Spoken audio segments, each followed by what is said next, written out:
Alhamdulillah, alhamdulillah wa syukurillah wa la hawla wa la quwwata illa billah.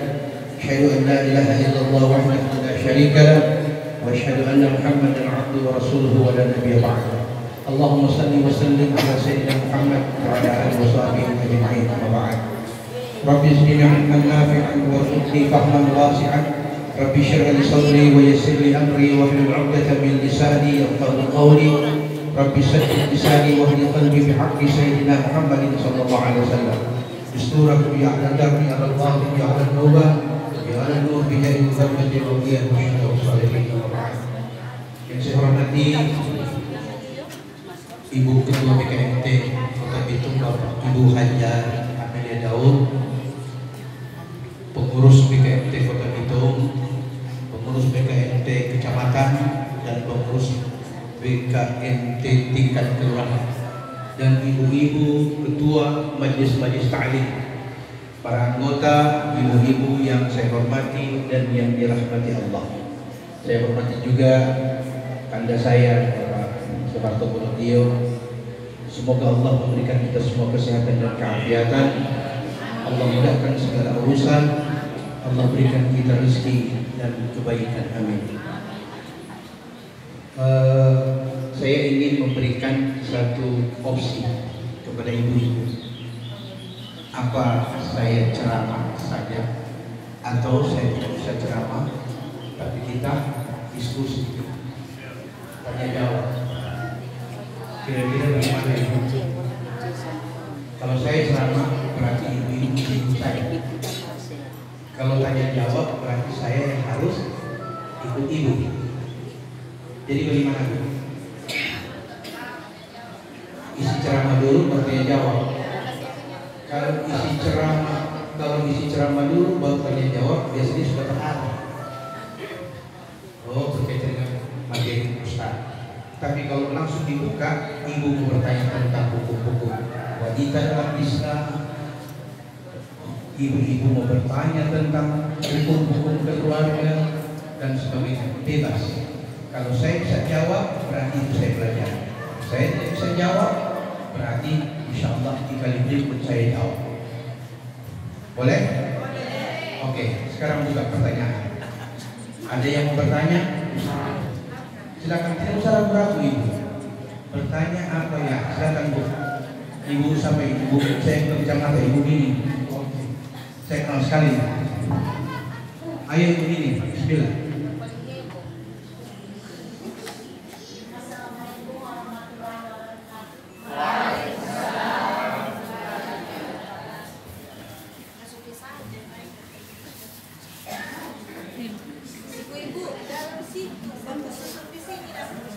Saya mau bertanya Pak Ustaz, bagaimana seorang Ustaz? Saya sudah beberapa kali minta maaf karena tidak benar. Hukumnya bagaimana? Seorang Ustaz, saya langsung sebut orangnya saya. Oh ada. Ada seorang Ustaz, orang pakar minta maaf, tapi itu baik. Itu saja. Baik. Ibu-ibu yang saya hormati, ini persoalan memaafkan. Apa hukumnya memarahi orang? Hukumnya memarahi orang itu ada beberapa. Ada yang wajib, ada yang sunnah, dan ada yang haram. Yang wajib seperti apa? Orang tidak sholat, wajib kita marahi dan ingatkan. Bahkan kalau anak-anak kalau sudah kembali pukul. Jadi pahami. Ada yang sunnah, seperti apa? Misalnya orang ini malas pergi sholat berjamaah di masjid. Sunnah kita untuk mengingatkan untuk sholat berjamaah. Kemudian ada lagi yang haram, seperti apa? Kita mencari-cari kesalahan orang, kemudian setelah dia mengatakan A, B, C, D, kita memarahinya. Contoh, kita pinjam uang sama ibu ketua BKMT, Bu Hajar, saya pinjam saya uang. Bulan depan saya ganti. Di tiba bulan depan tidak ada tanda-tanda mau ganti. Lewat 1 minggu, so hilang dari peredaran. Ibu Haja datang sama saya, Ustaz, itu uang yang Ustaz ada pinjam bulan lalu katanya ini semua masuk bulan kedua. Saya tidak bayar, saya tidak ganti, malah saya marah. Ini haram hukumnya. Ya, sobat pinjam, cuma marah lagi. Jadi bangun. Nah, pertanyaannya ibu, ada seorang ustaz, sebaiknya tidak usah sebut seorang ustaz, karena satu ustaz semua rusak. Betul tidak? Ada satu orang yang dikenal, dihormati, misalnya begitu. Sebab jangan bawa kasih nama ustaz. Kadang-kadang juga yang tidak bersalah merasa bersalah, seperti tadi contohnya. Ibu yang rumah saya, ya, sebab jadi kesimpulannya adalah pepatah mengatakan begini: "Idza tuqta halawatal wasilah la'arafta murratal qati'ah." Bila engkau merasakan betapa indahnya sebuah pertemuan, maka pasti kau akan tahu setelah betapa pahitnya perpisahan. Bukankah sebelum marah-marahi ibu dan dia berkenalan baik? Bukankah sebelum terjadi perselisihan ibu dan dia bersahabat baik? Ya kan? Kemudian ada satu pendapat dua hal yang membuat ibu-ibu tiba-tiba marah. Tapi saya sudah berulang-ulang kali, Ustaz, minta maaf dan sebagainya. Kewajiban kita meminta maaf satu kali. Oke, kewajiban loh. Kalau kita salah, tapi tidak untuk kita benar. Kalau kita benar, tidak ada kata maaf, apalagi meminta maaf. Misalnya seperti Ibu Haja Amelia tadi pinjam uang, saya pinjam uang. Ibu Haja tidak boleh maafkan, karena hutang piutang kata Nabi, nafsul mu'min mu'allaqatun bainas samai wal ardi hatta yub'an hudainah. Jiwa seorang mukmin akan tergantung antara langit dan bumi rohnya sebelum hutangnya dibayarkan oleh ahli warisnya. Bisa dipaham? Nah, berarti ibu punya kewajiban satu kali. Kalau ibu ulang-ulang, itu ada baiknya juga. Selebihnya serahkan kepada Allah Subhanahu wa taala bila ibu merasa bahwa ibu tidak berada pada kesalahan. Bisa dipahami? Oke. Ada lagi pertanyaan? Ya, silakan. Yang badan halus, yang gampang berdiri bawa main. Bismillahirrahmanirrahim. Assalamualaikum warahmatullahi wabarakatuh. Mungkin boleh soal-soal. Izin Ustaz, saya mau bertanya. Ya. Tentang kurban. Kurban, ya. Ada satu organisasi kurang lebih 100 orang anggota. Nah, kurban ini Pak Ustaz, ada yang tidak mampu berkurban. Nah, di situ dalam satu organisasi itu masing-masing mengumpulkan uang dan berkurban bersama. Karena kita selalu tahu bahwa satu ekor sapi itu 7 orang. Nah, ini bagaimana Pak Ustaz apabila dalam kurang lebih 100 orang terdapat 3 ekor sapi? Dengan hasil ditabung masing-masing anggota. Bagaimana itu hukumnya Pak Ustaz? Apa bisa atau tidak bisa? Terima kasih. Baik, terima kasih. Jadi dalam kurban itu syaratnya pertama adalah bagi satu orang 1 ekor kambing. Dan bila mereka ingin berkongsi dalam 1 ekor sapi, unta atau kerbau, maka maksimal 7 orang. Maksimal, artinya maksimal di sini bisa kurang, bisa 6, bisa 3, bisa 1. Karena Nabi pernah berkurban dengan 100 ekor unta, hanya Nabi sendiri. Paham?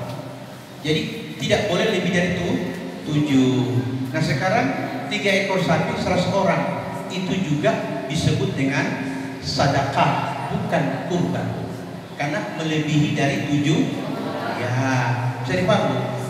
Jadi kembalikan kepada Allah Subhanahu wa taala. Artinya, ya Allah, kami tidak sanggup untuk menunaikan 1 sapi 7 orang. tapi kami ingin berbagi kasih dengan orang-orang lain. Maka disunnahkan untuk melaksanakan pemotongan hewan dan berbagi, dan niatnya adalah niat sedekah. Bisa dipaham, Bu? Bisa. Baik, ada yang lain? Masih ada satu boleh Pak Ustaz? Iya, silakan. Tentang ini, saya apabila tengah malam sudah terbangun tidak lihat jam. Nah, setelah saya sholat tahajud sudah balik akan salawat. Bagaimana itu Pak Ustaz? Maksudnya bagaimana? Saya sholat tahajud, Ya. tapi sudah balik akan salawat subuh. Saya tidak lihat jam. Bagaimana itu? Masih boleh Pak Ustaz atau? Tahajud itu ada afdal waktu utama. Waktu utama bagi orang tahajud adalah jam 2. Dan sebaik-baik tahajud yang di dalamnya ada tidur antara isya dan subuh. Bisa dipaham, Bu? Nah, ternyata waktu saya tahajud tidak lama kemudian sudah tarhim. Tidak mengapa. Selama itu yang tahajud itu artinya salatul nawafil atau salatul lail, salat malam. Kalau subuh itu kan sudah tidak masuk malam, sudah masuk fajar. Tapi sebelum terbitnya fajar itu subuh. Di bawahnya itulah malam. Ya, bisa dipaham, Bu? Jadi ibu punya tahajud tidak berkaitan dengan tarhim di masjid. Kalau ibu sudah tahajud selesai, sudah kerjakan salat sunnah qabliyah subuh, kemudian subuh. Bisa dipaham, Bu? Ya, ada lagi yang lain? Ya, silakan. Terima kasih. Assalamualaikum warahmatullahi wabarakatuh. Kami ingin bertanya, ini sudah musim, insya Allah akan ada kurban, tapi ada kebiasaan yang biasanya kalau ada korban itu dititipkan dengan akikah, istilah pilih darah. Ini membudaya ke kita. Jadi mohon penjelasan dari Pak Ustadz. Kadang-kadang di masjid itu diadakan sholawatan menggunting rambut, tapi DP kambing entah di mana, DP sapi entah di mana, cuma DP istilah beli darah. Itu. Terima kasih Pak Ustadz. Baik. Untuk kebiasaan atau adat itu tidak berkaitan dengan agama, kecuali bila adat itu tidak melanggar dan bertentangan dengan syariat. Nah, untuk beli darah, ini kan cuma istilah. Kira-kira boleh tidak orang Islam makan darah? Tentu secara logika beli darah pun tidak boleh, walaupun sebenarnya bukan darah yang dibeli. Nah, sekarang begini, akikah itu syaratnya akikah itu pertama harus kambing yang berumur 1 tahun. Yang kedua, kambing ini harus sehat, tidak boleh cacat, tidak boleh patah tanduknya. Patah tanduk bukan yang tidak ada tanduk. Karena ada orang bilang, oh mesti dipegang begini tanduknya. Nah, bagaimana kalau etawa yang tidak ada tanduk? Berarti tidak bisa, tidak begitu. Umur 1 tahun. Jadi kambing yang umur 1 tahun ditandai dengan gigi belakang sudah sempurna, sudah lengkap. Ya, tapi ibu tidak usah kasih masuk jari untuk tes ke darah. Ya, cukup buka saja mulutnya, kelihatan gigi serinya sudah tumbuh. Itu yang menjadi syarat kambing. Kemudian Ustadz, saya tidak mampu pada hari ke-7 kelahiran, tidak punya uang. Nah, ini tidak punya uang. Boleh ibu-ibu membeli kambing perempuan untuk akikah dengan catatan tidak mampu. Ustadz, sekarang juga biar perempuan hampir sama dengan hari kambing laki-laki, maka tambah 7 hari lagi, berarti hari ke-14. Hari ke-14 ternyata ibu-ibu belum punya rezeki, maka ulama bilang tambah lagi 7 hari sampai hari ke-21. Ternyata 21 hari ibu-ibu tidak mampu, maka selesai kewajiban akikah. Ada orang bikin akikah, anak suruh orang 4 bulan, 8 bulan, ada 1 tahun, begitu. Jadi batas akikah itu 21 hari. Kalau tidak mampu, maka dia mengatakan kepada si anak ketika besar nanti, kau belum diakikah, biarkan nanti dia akikahkan dirinya. Karena Nabi akikah dirinya pada usia 40 tahun. Waktu Nabi diangkat menjadi Rasul umur 40 tahun. Maka pada waktu Nabi diangkat menjadi Rasul, Nabi kemudian berkurban dengan 2 ekor kibas untuk akikah dirinya. Bisa dipaham, Bu? Jadi itu yang dimaksud dengan akikah. Kemudian apa perbedaan akikah dengan kurban? Nah, kurban 1 ekor sapi boleh 2 niat. 2 orang mau suka akikah anaknya, 5 mau suka kurban, maka yang akikah disebutkan niat akikahnya. Karena 1 bagian sama dengan 1 ekor kambing. Bisa dipaham, Bu? Kalau dia anak laki-laki berarti ambil dua nomor. Tapi kalau dia tidak mampu, tidak apa-apa 1 nomor. Kalau dia tidak mampu, tidak usah kurban. Jangan beli darah. Saya paham? Jadi membeli darah ini sebenarnya cuma istilah, dan itu adat kebiasaan. Ketidakmampuan itulah yang kemudian dijadikan sebagai dasar untuk boleh 50.000, 100.000 beli darah. Itu haram hukumnya, Ibu. Karena syarat kurban itu mesti ada. Dan pada waktu disembelih mesti disebutkan niatnya. Innamal a'malu binniyat, segala sesuatu perlu ada niat. Wa innama likulli imri'in ma nawa, dan setiap orang tergantung apa yang dia niatkan. Itu kata Nabi. Bisa dipahami, Bu? Ada lagi? Ya.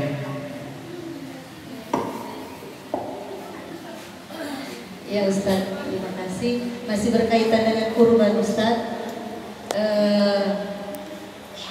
Kalau torang kan, kalau saya ada dengan majelis taklim saya, torang ada perkumpulan untuk kurban. Kami bagi sendiri sesuai dengan syariat.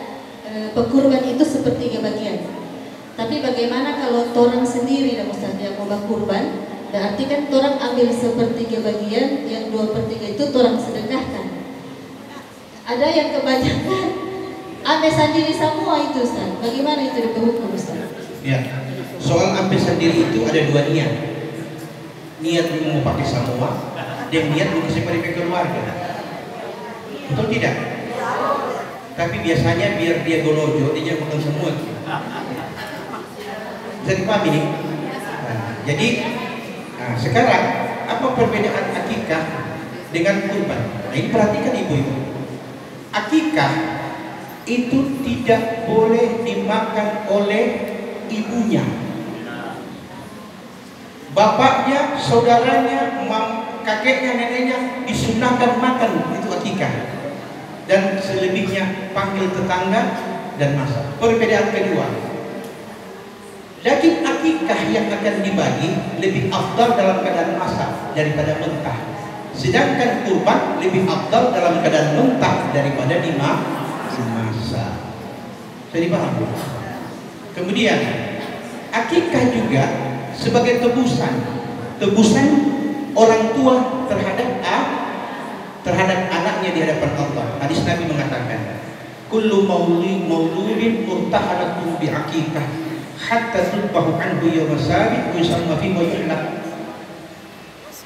Setiap anak yang terlahir di muka bumi ini terjadi di hadapan Allah sampai di hari ke-7 disembelihkan kambing, kemudian dicukur rambutnya, kemudian diberi nama. Jadi sunnahnya, ini juga perbedaan. Tidak boleh akikah anak pada hari ke-6, hari pertama, kedua, ketiga, keempat, kelima, ke-6. Kalau ibu-ibu lakukan karena punya uang, punya kemampuan, dilakukan pada hari ke-1 kelahiran, hari kedua sampai ke-6, itu bukan akikah tapi sedekah namanya. Batas waktunya awalnya 7 hari, minimalnya dan maksimal 21 hari. Bisa dipaham? Nah, kenapa ibunya tidak boleh makan akikah itu? Karena itu pengganti dirinya si anak, dan ibunya menyusui si anak. Berarti dagingnya dimakan ibu, jadi air susu dimakan si anak. Jadi yang dilarang itu anaknya yang memakannya, karena itu pengganti dirinya. Makanya ibunya juga ikut tidak boleh makan. Oh tidak boleh Ustaz, kalau tidak boleh makan ini kambing. Ya, dia tidak boleh ibunya dan anaknya. Tapi suaminya, saudaranya, si bayi, kakeknya. Kenapa? Beda ibu, daging yang di pasar itu niatnya untuk dijual cari untung. Kalau akikah niatnya untuk ibadah dan bersedekah. Ibu tidak mau makan daging yang dalamnya ada doa dan berkah. Makanya kalau jadi pengurus masjid, jadi badan amir, biar dia kaya raya satu kota Bitung, terkenal dengan kekayaannya. Kalau dia badan amir, disunnahkan ambil satu bagian zakat fitrah dan diberi makan kepada dirinya dan anak istrinya, karena itu adalah beras yang diberkahi oleh Allah dan didoakan oleh seluruh orang-orang miskin. Coba ibu dengar kalau orang terima zakat. Ajarakallahu fi ma'ataita. Semoga Allah memberikan pahala atas apa yang kau keluarkan. Wa baraka fi ma'ataita. Semoga Allah berikan berkah terhadap harta yang tersisa. Wa ja'ala laka tahuran insyaallah. Semoga dengan keluarnya zakat fitrah yang tersisa diberi berkah oleh Allah, yang keluar diberi pahala, dan Allah jadikan itu asbab engkau disucikan termasuk yang memakannya. Jadi biar saya ini kok orang ada, masa kita mau makan beras fitrah? Jangan ibu, ambil dan makan kalau ibu badan ambil, karena itu didoakan. Kalau ibu beli di pasar, tidak ada doa di situ, yang ada cuma niat faedah. Kan dagang. Jadi paham? Ada lagi yang lain? Ya. Ustaz, saya cuma sebentar. Kalau tadi Ustaz penjelasan bahwa anak-anak itu yang diakikah pada usia 7, kalau belum mampu di 7, 14 sampai 21 hari. Kalau dulu saya berpemahaman antara 1 sampai 7 hari. Jadi bagaimana itu Ustaz? Saya biarkan saya akikah pada umur 5 hari. Kalau punya rezeki, akikah ulang. Masya Allah. Ya, kalau punya rezeki.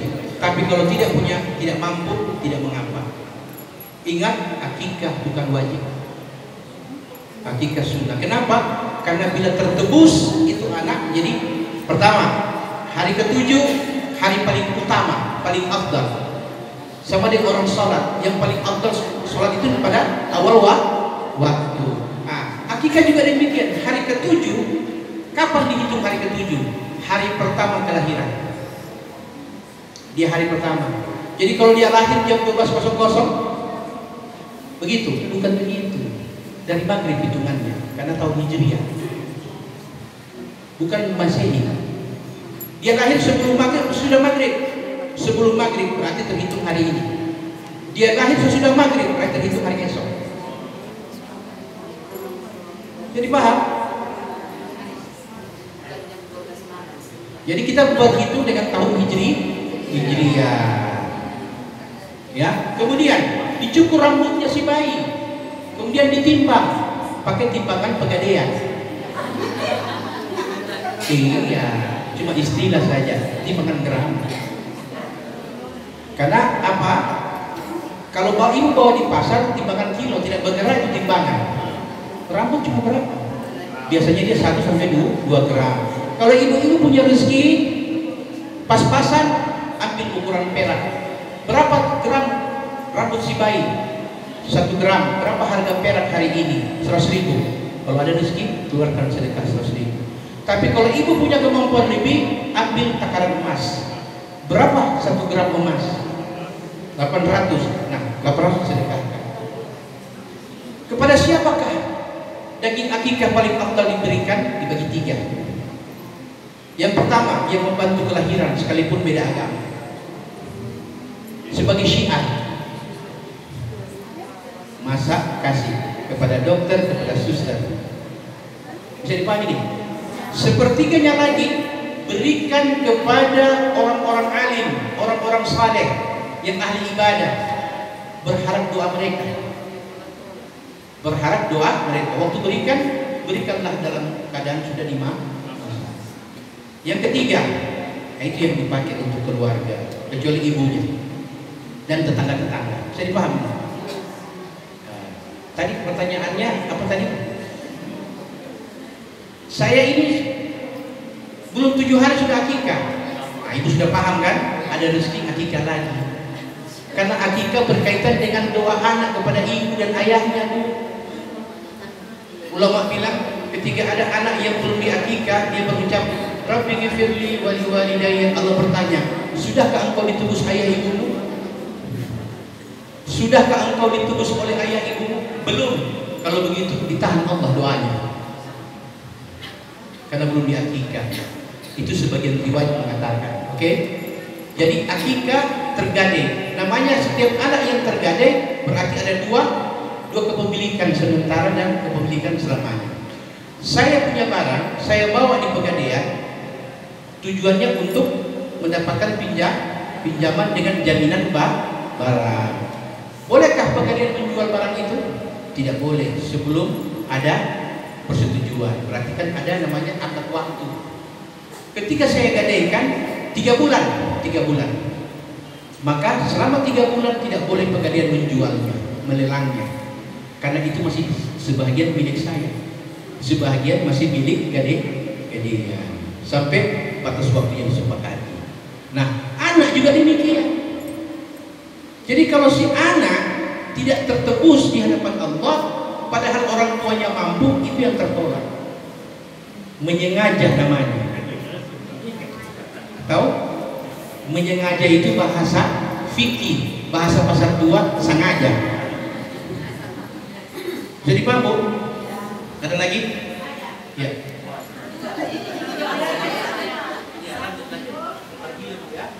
Bismillahirrahmanirrahim. Terima kasih atas kesempatan.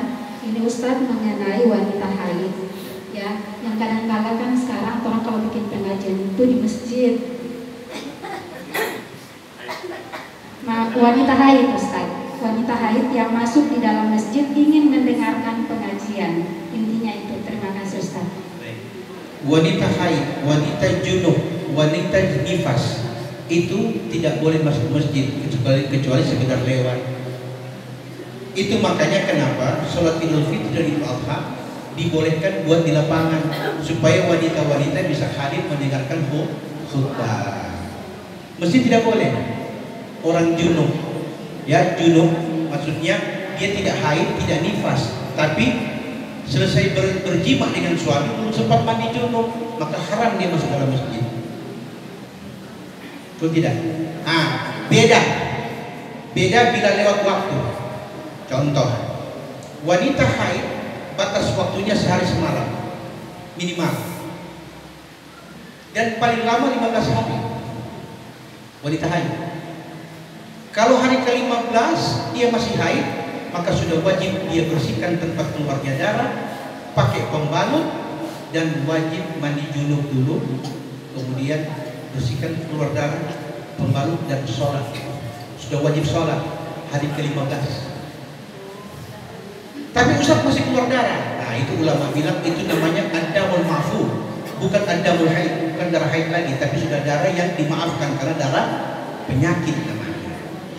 Ada orang haid Ustaz putus-putus, 2 hari haid berarti 1 hari baru haid ulang, maka batas waktunya itu sampai 15 hari. Kalau masih begitu terus, hari ke-15 bersihkan tempat keluarnya darah, mandi junub, wudhu, dan sholat walaupun darah masih keluar, dengan catatan pakai pembalut. Itu ya, saya dipaham. Kalau hari ke-15 dia sudah mandi junub dan sebagainya, boleh masuk masjid walaupun dia pakai pembalut. Boleh, karena dia tidak dihukumkan wanita haid. Wanita nifas itu paling kecil, itu paling rendah 21 hari. Paling rendah 21 hari, dan paling lama 60 hari, 2 bulan. Jadi kalau 2 bulan dia masih ada darah nifas, hari ke-60 sudah wajib bersihkan keluarnya darah, mandi junub, kemudian wudhu, dan sholat. Bisa dipaham? Dan itu boleh masuk ke masjid. Bisa dipaham? Jadi wanita haid, wanita nifas, dan orang janabah, ya, berjima tapi belum mandi junub. Bisa dipaham? Ya. Ada lagi? Silakan, Bu.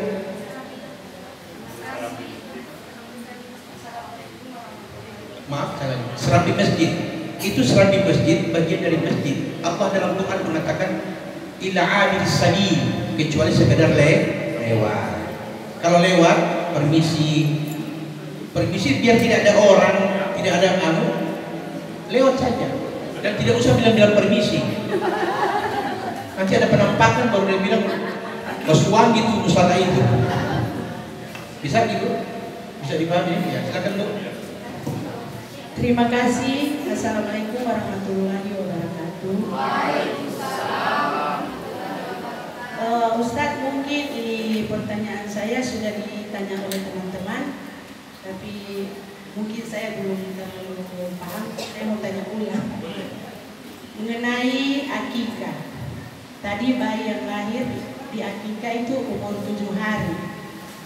Ada kan orang tua bilang belum ada rezeki, nanti 3 bulan. Satu itu nanti 3 bulan baru di akikah. Kedua, mengenai kurban. 1 ekor sapi, kalau 1 kelompok 7 orang.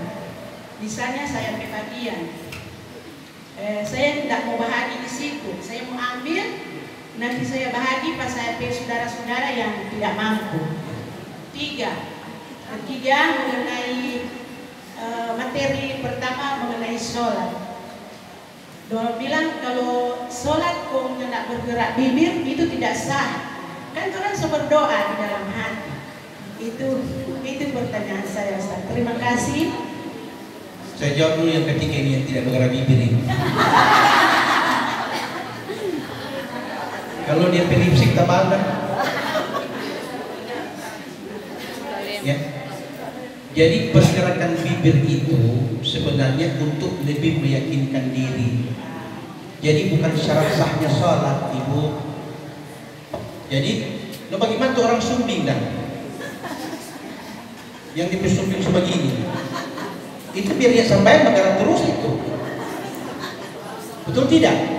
Jadi jangan berpatokan hanya kepada yang sempurna, yang tidak sempurna juga. Itu sebabnya pergerakan bibir itu bukan keharusan.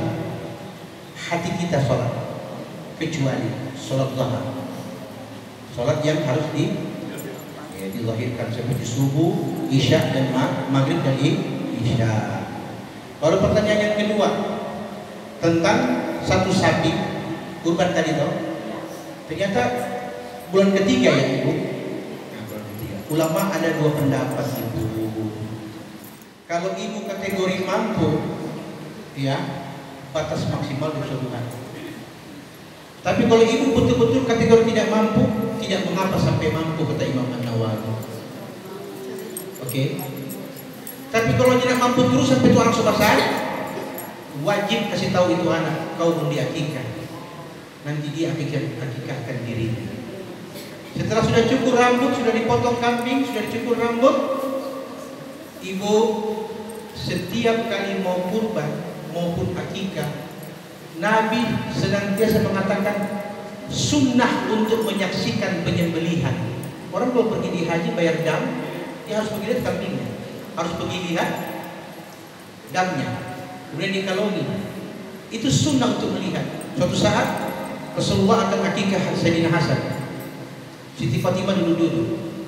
Waktu Rasulullah sudah banting itu kambing, Nabi melihat Siti Fatimah cuma duduk. Apa Nabi berkata kepada Siti Fatimah, ya Fatimah qumi, hai Fatimah berdiri, fashhadiha, saksikan ini, karena setiap darah yang menetes dosamu diampuni oleh Allah sebagai titisan darah itu. Makanya perlu kambing yang besar supaya banyak darah, banyak dosa yang gugur. Jangan cari yang kecil, tawa sampai hilang pokok. Ya, kalau takut lihat darah, suruh Pak Ito yang lihat. Kalau Pak Ito juga takut, tidak usah lihat. Sunnah yang menyaksikan penyembelihan, baik itu akikah maupun kurban. Kemudian memberi nama anak-anak. Ibu-ibu, banyak nama-nama pilihan boleh kita lihat, tapi usahakan setiap nama ada mengandung doa. Karena setiap kali orang memanggil ya Abdullah, wahai hamba Allah, semoga dia menjadi hamba Allah, seperti itu. Jangan dia singkat ulah.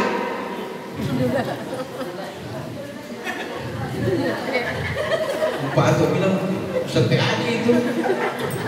Abdullah dipanggil Ula. Hasan panggil Acang. Apa artinya? Hasan itu artinya kebaikan. Ya. Saya paham ini.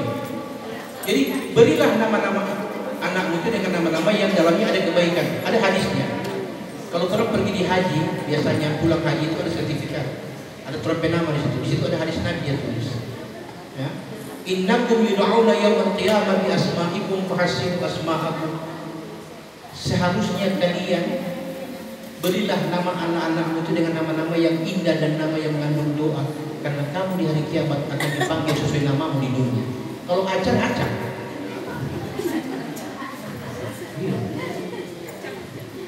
Ciele dipanggil. Tidak akan dirubah. Hadis Nabi mengatakan demikian. Jadi kalau ibu-ibu panggil anak, panggil yang namanya sempurna. Ya Muhammad, kayak Muhammad. Kemudian kalau ibu-ibu marah kepada anak, jangan bilang biasa-biasa itu. Apa yang bisa jaga ibunya kalau sudah nafsu sekali? Hah? Semua itu nama-nama binatang keluar. Ibu, ingat baik-baik kata Nabi.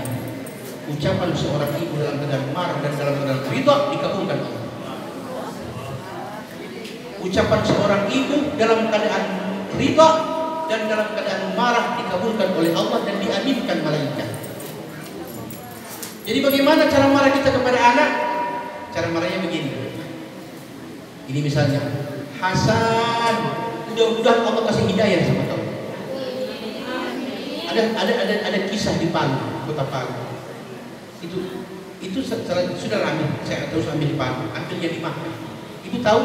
Coba ibu baca di Google, lihat kisahnya Imam Masjidil Haram yang sekarang ini sudah. Guys. Setiap kali ibunya ridha dan marah dan mudah-mudahan kau jadi Imam Masjidil Haram, Allah kabul. Allah kabul. Cuma karena di sini tidak ada Makkah, mudah-mudahan kau jadi Imam Musholahul Khairat. Allah kabul. Sebabnya Bu? Ada lagi? Ada Ustaz. Nah, bagian dia berbagi itu hak dia.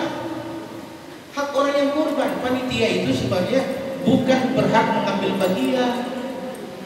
Panitia itu adalah orang yang membantu memudahkan urusan orang banyak. Oke? Karena panitia kurban beda dengan badan amil zakat. Oke? Kurban itu bukan zakat. Oke? Yang dimaksud badan amil itu yang mengurus zakat fitrah, zakat mal. Mereka itu wajib mendapat satu bagian. Tapi kalau panitia kurban tidak boleh mengambil satu bagian. Bahkan orang yang menyembelih pun tidak boleh diberi upah, Ibu. Orang yang itu diberikan bagian saja. Kalaupun kita sepakat, kita bukan mengupah dia, tapi bersedekah. Niatnya yang dirubah. Niatnya dirubah, bukan uangnya dirubah. Bisa dipaham, Bu?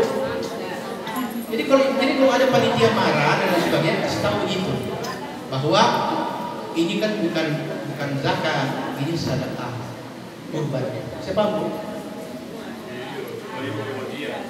Kalau ibu mau ambil semua tidak apa-apa juga, tidak boleh marah juga orang yang kurban. Cuma tahun depan sudah terima itu. Dibilang kasih keluar ke ibu itu dari dia. Dia para pimpinan kotoran. Kan manusia begitu. Dan itu manusiawi, tidak usah berkebutuhan. Ada lagi? Ada Ustaz. Ya. Ustaz. Assalamualaikum warahmatullahi wabarakatuh. Sampai jam 12. Ustaz, jadi masalah dalam diri karena tadi ada bilang kalau orang akikah tombe anak orang boleh makan. Kalau orang suka makan Ustaz bagaimana? Itu Ustaz, masih ada lagi. Itu baru saya. Tunggu kita jawab dulu tadi. Masih ada. Jawab dulu yang tadi Ibu. Tahan dulu yang kedua. Oh, mau jawab dulu. Yang pertama, bude penjual gulai banyak. Kalau suka makan pergi di situ. Maksudnya kan Ustaz orang belum tahu tuh jadi pada saat orang akikah tombe Iya, anak. yang belum tahu tidak apa-apa. Oh. Kamu cucu di mulut kasih keluar ulang. Alhamdulillah Ustaz.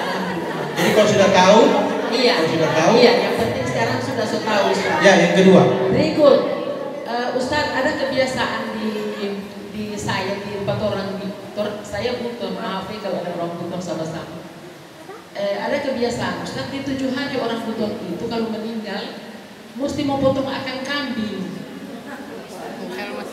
Kemungkinan ya kita pikirkan dengan apa yang Ustaz ceramahkan sekarang, kemungkinan karena dia belum tentu di akikah. Dan memang itu orang-orang tua jaga cumu itu mau akikah, tapi bukan akikah di nama kata hakekah. Kalau kata orang mati hakekah, kalau yang masih hidup akikah. Itu Ustaz, karena ini memang susah ada wajib dan 4 orang kebiasaan. Kemudian ada lagi Ustaz, ini soal kurban. Ada pendapat dari orang dengar kemarin ulama di televisi bahwa 7 orang di 1 ekor sapi itu sebenarnya salah kata, bukan 7 orang, tapi 7 keluarga.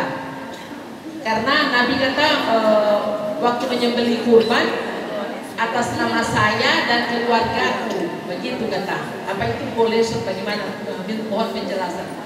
Kemudian yang terakhir Ustaz, masih sehubungan dengan zakat. Terus terang sampai sekarang Ustaz kita masih bingung karena kita baca di Google emas perhiasan boleh dizakatkan. Sementara kita dengar kita guru dulu kita sekolah, kalau emas yang berbentuk perhiasan tidak wajib dizakatkan.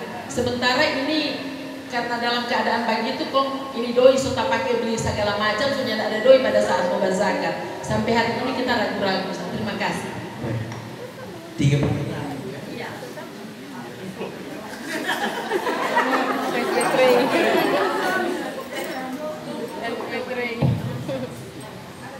Baik, 3 pertanyaan. Yang pertama, akikah.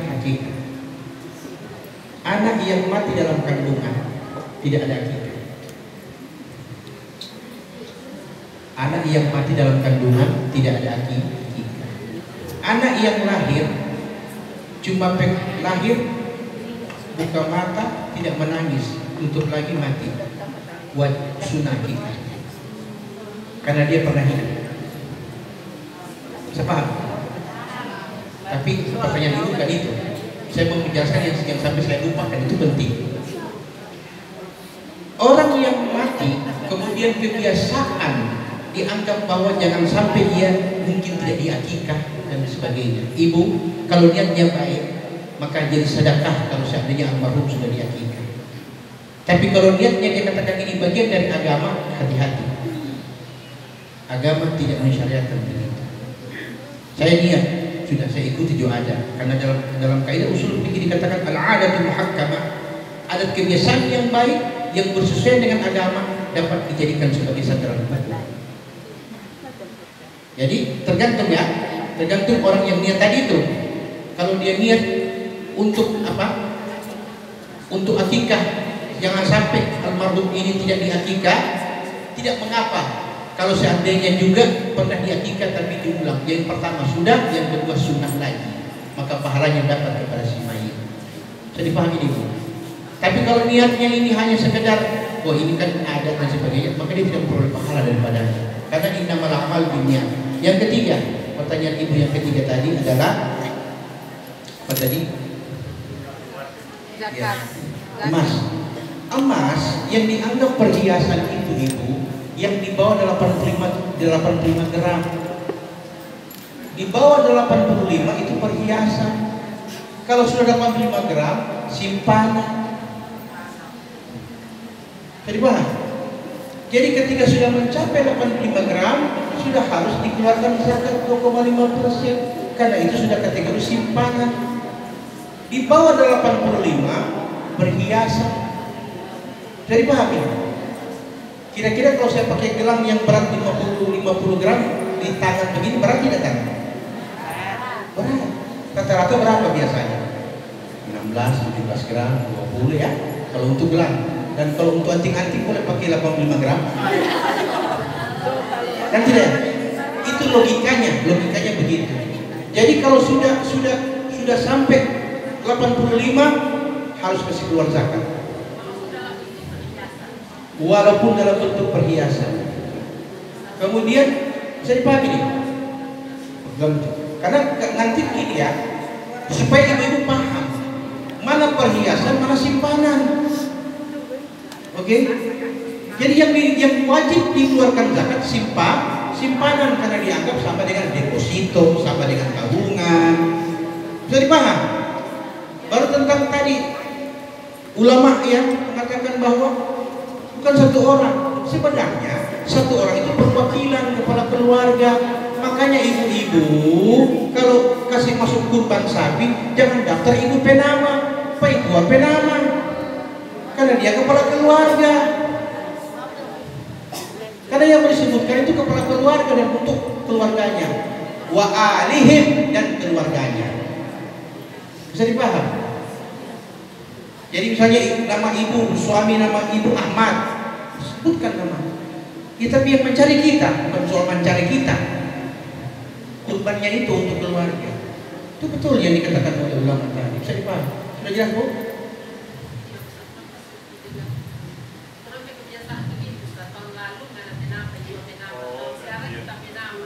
Tidak mengapa.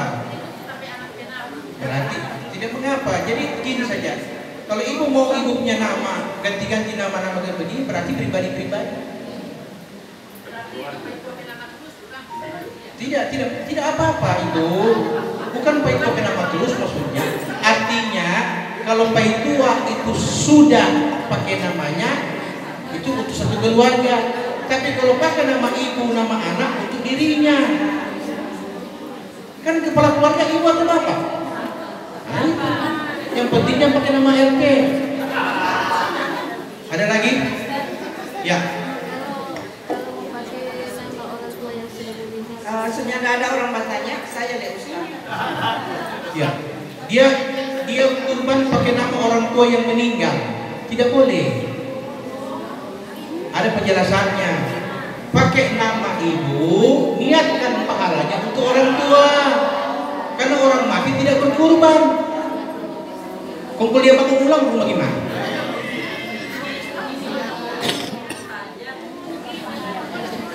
Pakai ibu punya nama, niatkan pahalanya untuk almarhum.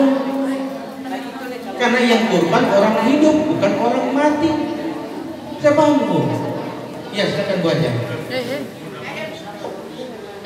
Assalamualaikum warahmatullahi Tunggu wabarakatuh. dulu. Sampai jam berapa ini? Kita sepakat. Ya. Dohor. Saya mesti ada undangan di minut ini. Kalau semua mau kelepas sekarang dulu. Assalamualaikum warahmatullahi wabarakatuh. Saya Ustaz bertanya masih seputaran akikah dan kurban. Suami saya kan sudah meninggal 1 tahun yang lalu. Kemudian tahun lalu itu saya berkurban, tapi atas nama suami saya. Apakah itu, karena kan suami saya sudah meninggal, apakah itu dia hukum itu bagaimana Ustaz? Karena kan sudah meninggal toh. Sedangkan saya berkurban atas nama suami saya. Baik. Tidak mengapa yang sudah pernah melakukan, tidak mengapa. Artinya Allah itu tidak membebani seseorang kalau dia tidak tahu apa-apa. Oke? Jadi bagaimana kita bersedekah lalu itu Ustaz? Tetap tersimpan sebagai pahala sisi Allah Subhanahu wa taala. Allah tidak pernah menyia-nyiakan amal kebajikan manusia. Iya. Iya. Iya. Hakika. So, lebih baik karena Nabi ketika diutus jadi rasul berarti 40 tahun usianya. Nabi hakika dirinya. Oke? Nah, ini mu'alaf. Kemudian saya mau lihatkan mu'alaf itu sebaiknya dia hakika di diri sendiri. Karena dia terputus dengan keluarga. Tidak apa-apa, meninggalnya itu begini Bu. Ibu tadinya tidak tahu, niatkan untuk suami, pakai nama suami. Ternyata ketika kurban sudah tahu hari ini, tidak mengapa, tidak membatalkan apa yang sudah ibu niatkan. Tapi hukum syariatnya mengatakan bahwa ya itu keliru. Tapi ibu sesuai niatnya, innamal a'malu binniyat. Seseorang tertentu apa diniatkan, dan bagi tiap orang sesuai dengan apa yang dia lakukan. Jadi tidak usah khawatir ibu. Akikah kenapa?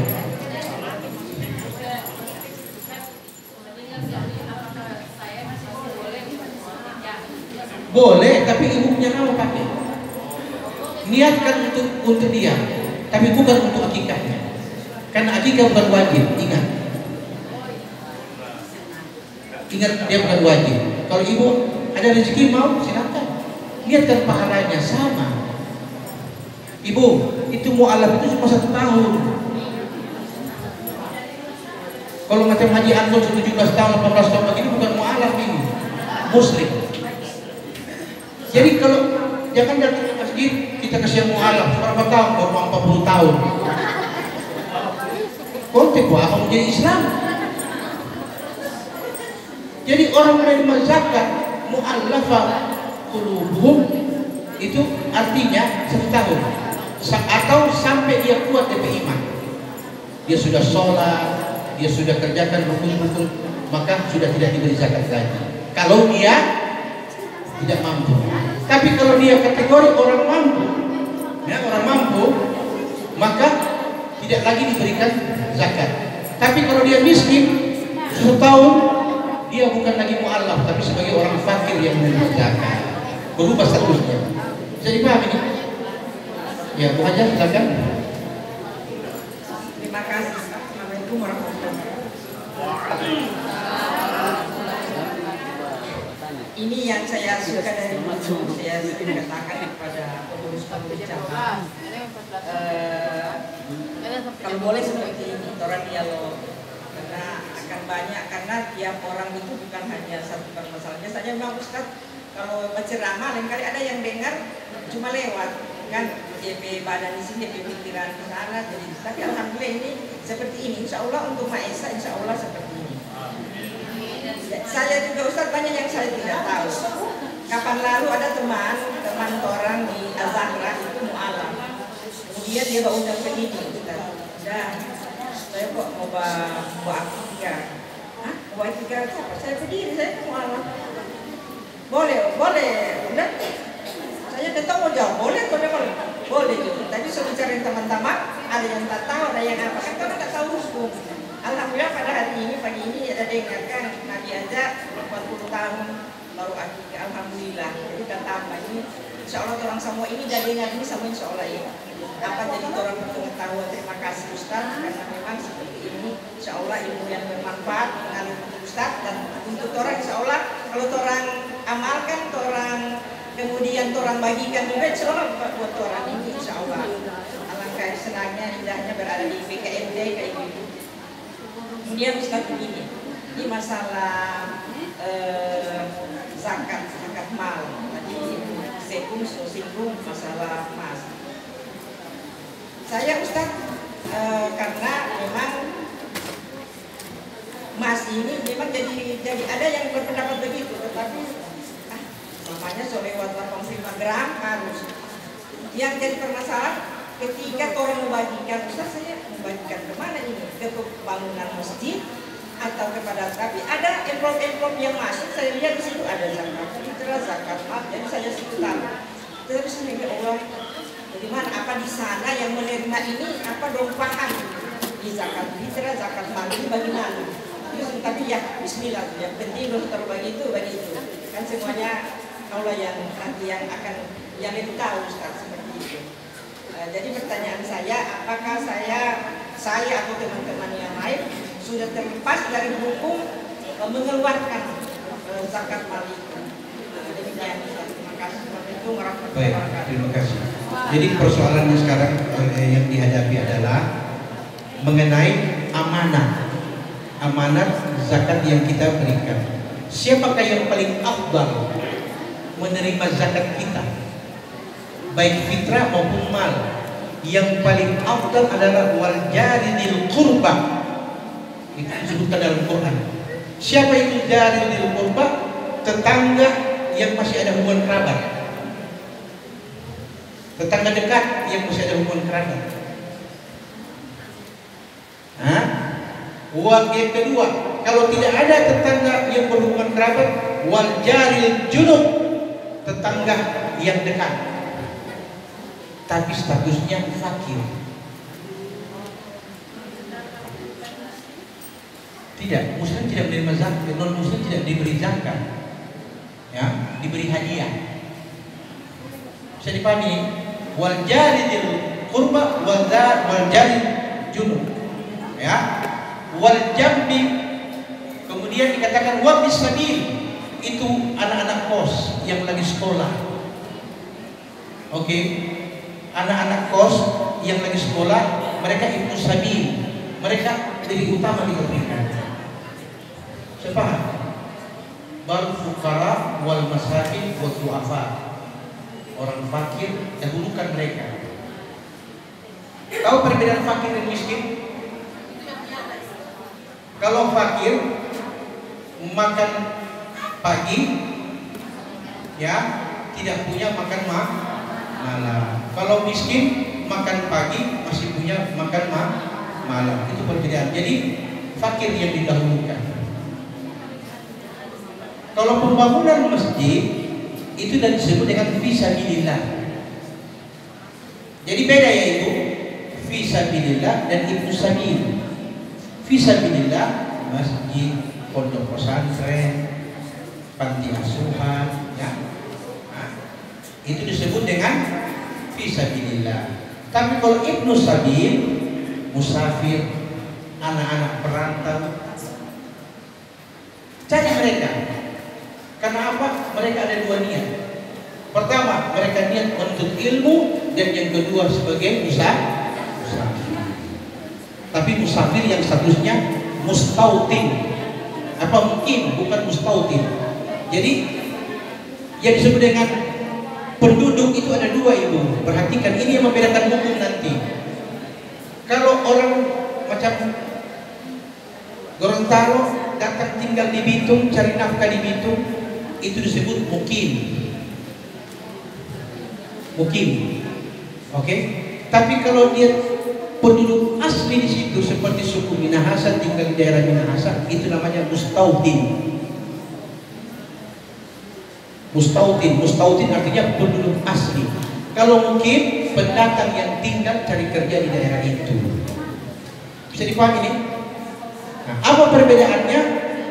Contoh, Jumat. Imam Syafi'i mengatakan 40 orang laki-laki mustautin, penduduk asli, baru boleh melaksanakan Jumat. Jadi kalau mungkin tidak disyaratkan seperti itu. Nah, itu ada dampak hukum. Kemudian, ya, tetap mungkin namanya, bukan mustautin. Mustautin itu penduduk asli. Ya. Biar suka TP lagi soal kali ganti, tetap mungkin namanya. Bisa dipahami? Bukan? Ya. Ini ya, Ustaz. Saya bilang tadi, kalau jadi ada orang Islam yang penduduk asli, nah ini Ustaz kelanjutan dari zakat mal. Ini kan DP batas 85 gram. Umpamanya saya ada emas 90 gram. Kan lewat.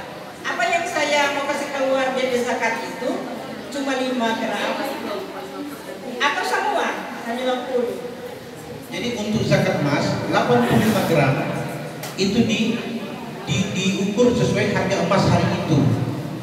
Emas berapa? 1 juta. Berarti 85 juta. 85 juta itu dikalikan 2,5% berapa? Kurang lebih 2 juta lebih ya. 2 juta lebih sedikit. Nah, kepada siapa zakat ini yang paling afdal? Nah, ini zakat kalau kita orang mampu cari keluarga yang susah. Yang tidak boleh menerima zakat orang tua, karena orang tua itu bukan mustahik, bukan muzakki. dan tukang mustahil, mereka tanggung jawab kita. Mama, papa, kita pilihnya tinggal dengan kita, tetap dia tidak boleh menerima zakat dari anak. Kalau anak membayarkan fidyah, itu berkaitan dengan ibadahnya orang tua. Jadi paham? Anak tidak boleh menerima zakat karena anak tanggung jawab,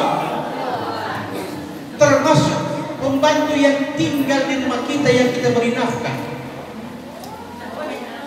kecuali kita beri gaji tiap bulan gaji, nah itu tidak, karena dia hidup dengan gaji yang dia terima. Tapi kalau ada namanya pembantu sesama dengan keluarga, sunyak tanpa gaji, tapi dia kebutuhan kita penuhi, itu bukan pembantu namanya, tapi orang dalam, order. Karena itu sudah nafkahi, maka dia tidak boleh menerima zakat. Sedekah boleh, hadiah boleh. Ini kan batas 85 gram. Kalau dia solewah umpamanya 100, apa saya mau keluarkan itu 90 gram atau cuma 5 gram? Karena batas Minimal 85, maksimal tiada batas. 90 gram, 95 ikan, makin ke atas. Tapi ibu-ibu bertanya, Ustaz, apa tiap tahun? Halo, dengar dulu. Ibu-ibu bertanya, apa Ustaz tiap tahun? Tiap tahun. Tapi Ustaz, kan ini barang kita tidak jual, tapi harganya naik terus. Nilai selisih itu yang Allah maksudkan tambahan, ziyadah. Ya. Ada beli umpamanya belum 1 tahun, saya beli umpamanya Januari, Ramadan nanti baru 11 bulan. apa itu? Tidak. Jadi ada dua, ada nisab, ada haul. Haul itu sudah 1 tahun kita miliki. Nisab itu ketika sudah mencapai minimal, ya minimal. Kemudian ibu jangan bilang zakat itu cuma 2,5%. Zakat itu ada 4, 2,5%, 5%, 10%, dan 20%. Itu zakat. Mau suka tahu itu yang lain? Makan, minum. Ustaz, apa nak tanya?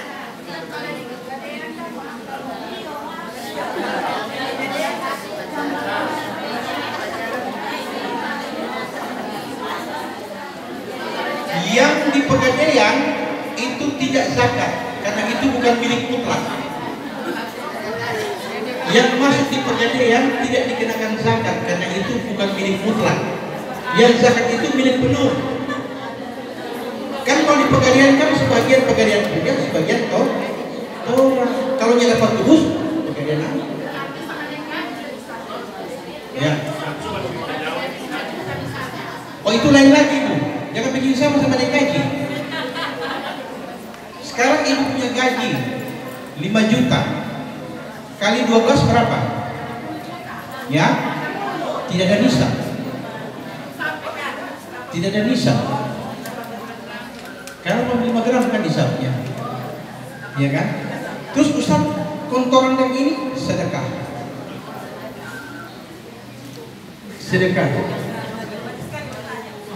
Sebelum saya jelaskan, saya perlu kasih tahu sama ibu-ibu, yang 5% itu zakat tanaman. Dia bertanam padi. Kalau dia pakai sistem irigasi, sekali panen mencapai 750 kg panennya.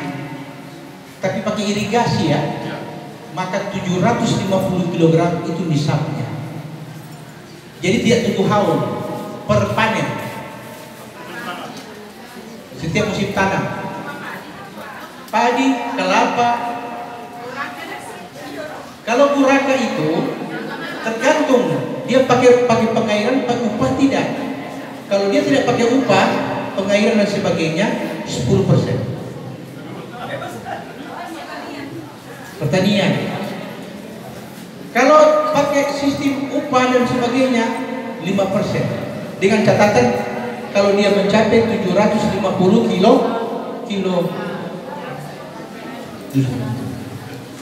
hampir 1 ton, itu 10%. Yang 20%, zakat 20%. Zakat 20% zakat apa itu? Zakat temuan.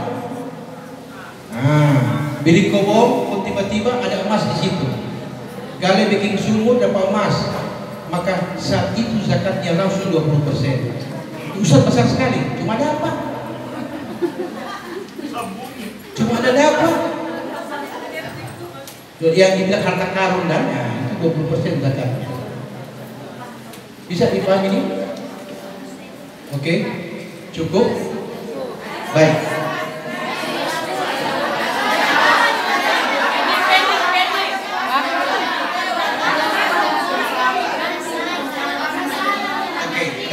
Saya jawab cepat, 5 menit ya. Langsung, jangan bertele-tele langsung. Pertanyaannya?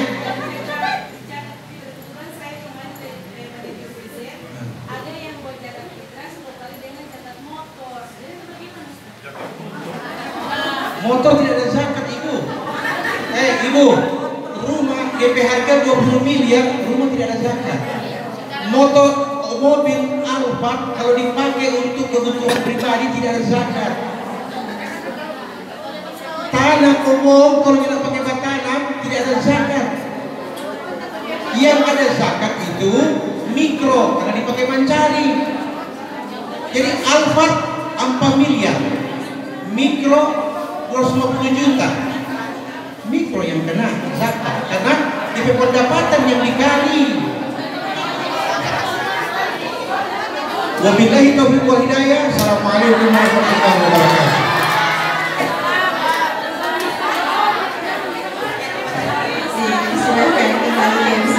Nanti orang undang-undang Pak Ustaz. Berarti tadi DP inti kalau pakai mencari kena zakat.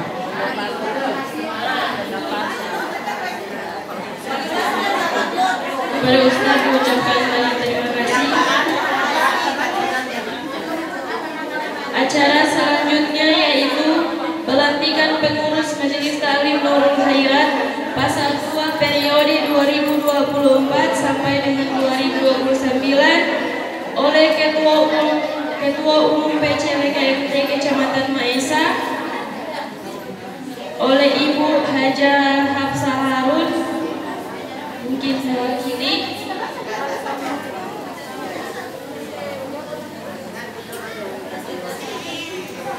Diawali dengan pembacaan SK oleh Sekretaris Umum PCWKMT Kecamatan Maesa Ibu Fauzia Indawati Rahman SD.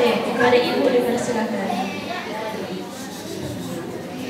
Bismillahirrahmanirrahim. Assalamualaikum warahmatullahi wabarakatuh. Yang kami hormati Bapak Ustaz Penggawa Al-Hikmah. Alhamdulillah hari ini banyak pertanyaan, banyak manfaat dan ilmu. Bapak Ustaz Mahmud Kasim, Sarjana Agama, Bapak Soeharto Bulotio, SS, Bapak Ketua DTM yang tercinta, Ketua PDB KMT Kota Bitung, Bunda Haja Amelia Daud, beserta seluruh jajaran PD yang ada pada saat ini, teman-teman PC, teman-teman Salim Permata yang sudah hadir pada hari ini.